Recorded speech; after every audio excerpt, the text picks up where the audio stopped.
ગુજરાતની 6.5 કરોડ જનતાએ આ સ્થાનિક સ્વરાજની ચૂંટણીમાં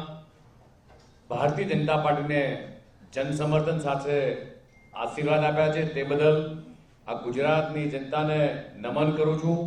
એમના આશીર્વાદને માથે ચડાવું છું કે એમણે જે રીતે છેલ્લા 30 વર્ષથી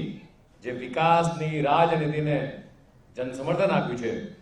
પ્રધાનમંત્રી શ્રી માનનીય નરેન્દ્ર મોદીજીના અને ગુજરાતના મુખ્યમંત્રી શ્રી માનનીય ભૂપેન્દ્ર પટેલના નેતૃત્વમાં સાથે નાયબ મુખ્યમંત્રી શ્રી હર્ષભાઈ સંઘવીના આ ગુજરાતની વિકાસ યાત્રા પર જે જનતાએ વિશ્વાસ મૂક્યો છે તે બદલ જનતાનો આભાર માનું છું। વિકાસની આ રાજનીતિ ઉપર છેલ્લા 25 વર્ષથી ગુજરાતની જનતાને જે ભરોસો છે, મને વિશ્વાસ છે કે આ સ્થાનિક સ્વરાજની ચૂંટણીમાં તાલુકા પંચાયત, જિલ્લા પંચાયત, નગરપાલિકા, મહાનગરપાલિકામાં જે રીતે ગુજરાતની જનતાએ વિશ્વાસ મૂક્યો છે, ભારતીય જનતા પાર્ટીના તમામે તમામ કાર્યકર્તાઓ તડકો છાંયડો જોયા વગર રાત દિવસ સતત પ્રજાની વચ્ચે એ સેવા સમર્પણના ભાવથી જે કામ કરતા હોય છે, આ સેવા સમર્પણના ભાવ સાથે આ કાર્યકર્તાની મહેનત એ રંગ લાવી છે। જે રીતે દેશના યશસ્વી પ્રધાનમંત્રી માનનીય મોદી સાહેબ, કેન્દ્રીય અને ગૃહ અને સહકારિતા મંત્રી અમિતભાઈ શાહ સાહેબના માર્ગદર્શન હેઠળ જે રીતે ગુજરાત વિકાસ કરી રહ્યું છે, ગુજરાતના મુખ્યમંત્રી માનનીય ભૂપેન્દ્રભાઈ પટેલના વડપણ હેઠળ, નાયબ મુખ્યમંત્રી શ્રી હર્ષભાઈના વડપણ હેઠળ જે રીતે ગુજરાત સતત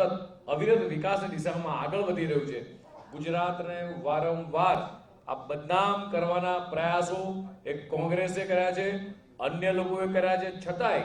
આ ગુજરાતની 6.5 કરોડ જનતા ક્યારેય ડગીમગી નથી, એમનો વિશ્વાસ ક્યારેય ડગમગ્યો નથી। અને આજે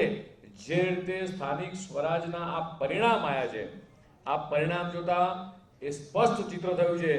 કે કોંગ્રેસે અને અન્ય લોકો જે માત્ર ચૂંટણી સમયે દેખાતા હતા, પોતાના બિસ્તરા પોટલા ભરી અને ફરીથી એ પોતાના માદરે વતન જવાનો એ સમય પાકી ગયો છે। આ જીત છે વિકાસની, આ જીત છે ગુજરાતના 6.5 કરોડ જનતાની, આ જીત છે અમારા બૂથના કાર્યકર્તાની, આ જીત છે દેશના યશસ્વી પ્રધાનમંત્રી માનનીય મોદી સાહેબના વિઝનરી નેતૃત્વની। અને એટલા માટે જ આજે ગુજરાતમાં વિકાસ, વિઝન અને વિશ્વાસની આ જીત થઈ છે। ફરીથી ગુજરાતની 6.5 કરોડ જનતાનો આપના માધ્યમથી આભાર માનું છું। સાથે સાથે પ્રધાનમંત્રી માનનીય મોદી સાહેબ, અમારા રાષ્ટ્રીય અધ્યક્ષ શ્રી નીતિન નવીનજી, શ્રી અમિતભાઈ શાહ સાહેબ અને ગુજરાતના મુખ્યમંત્રી માનનીય ભૂપેન્દ્રભાઈ પટેલ અને હર્ષભાઈના વડપણ હેઠળ હજી ગુજરાત વધુ પ્રગતિ કરશે તેવી શુભકામના પાઠવું।